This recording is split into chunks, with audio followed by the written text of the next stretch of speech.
Kaugnay pa rin po ng usaping ito ay makakapanayam naman natin si Attorney Eileen Lizada, ang tagapagsalita po at board member ng LTFRB. Attorney Lizada, magandang hapon po sa inyo.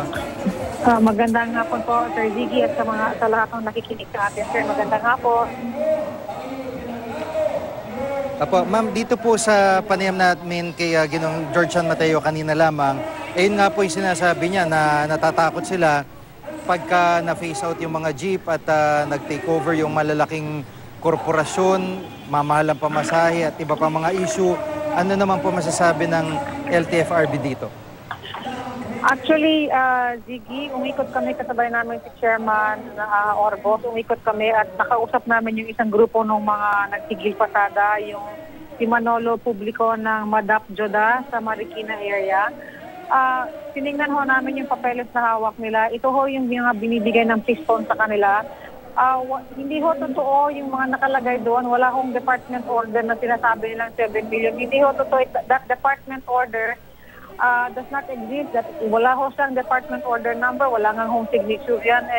Talagang niloloko lang ho din nila yung mga ibang operators po. No? Kaya nakausap po namin sila Manolo Publico at napaliwanagan ako namin sila. Wala naman hong phase out talaga sa jeepney, sir.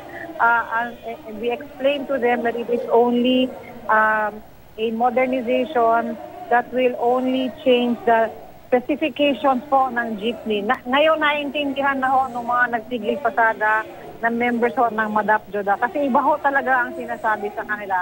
Ang sinasabi sa kanila, tatanggalin sila sa daanan at mawawalan na sila ng kampang kabuhayan, mawawala. Really misinformation on the part po ng Piston sa mga miyembro ng Stop and Go at iba pang miyembro ng Piston, sir. Opo. So, yung magiging phase out ho ay yung introduction pala nitong mga bagong sasakyan. Paano po magiging sistema ninyo? Para may bilang na ho ba kung gaano karami agad yung i-introduce po ninyo para sa ibang mga tsuper?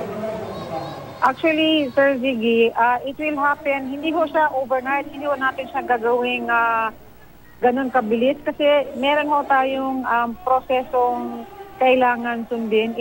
Meron ho tayong transition ng 3 years po. Even before magawa ho. At sinabihan namin no, yung mga tao doon sa Madap Joda, Sir, ang gobyerno, ngayon lang ho gumawa ng technical working group sa bayo ang Department of Finance, BBM, ang DOTR, NEDA, Land Bank, at saka yung mga DBP, Department of Energy, LTFRB. Kasama ho kami dyan. Ang main objective lang ho namin para sa technical working group ng gobyerno ay para gumawa ng mga packages, financial packages, para ho sa mga maapektuhan na public utility jeepney operator. So, wala ho talaga silang rason na ikatakot kung bakit ho na when we are going through this modernization program, sir.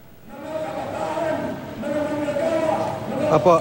Doon sa naging tigil pasada ngayon, ay masasabi ba naging epektibo yung strategy ng gobyerno na kinansela agad yung mga klase, nagpalabas na agad ng mga government vehicle at ano pong naging assessment nyo rin sa maghapong aktibidad ng mga nagtigil pasada?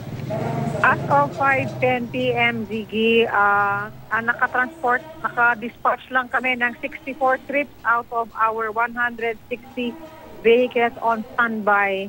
And ang assessment po ng lahat nito based on the number of jeepney trips, 355. More or less, if you equate the number of mga pasahero na na-transport po natin to jeepney trips, it is more or less 355. And if you take the ratio po of the number ng jeepney sa Metro Manila, which is 85,554, 0.4% lang ho yung effect nila sa Metro Manila, sir. 0.4. Wala po hong 1%, sir. Opo, nung pong nakaraang transport strike ay sinabi ng LTFRB na kakasuhan yung mga nag-organisa at mga nakilahok. Ano ang plano dito sa strike kanina po? Yung sa first strike, ang hearing po namin ay March 8. Yung para sa ngayon na strike po, ang hearing ho namin ay March 9. Opo. Ma'am, maraming salamat po sa mga impormasyon at update. Makikibalita po ulit kami sa inyo si Attorney Eileen Lizada, board member at spokesperson po ng LTFRB. Salamat po. Maraming salamat, Sir Ziggy.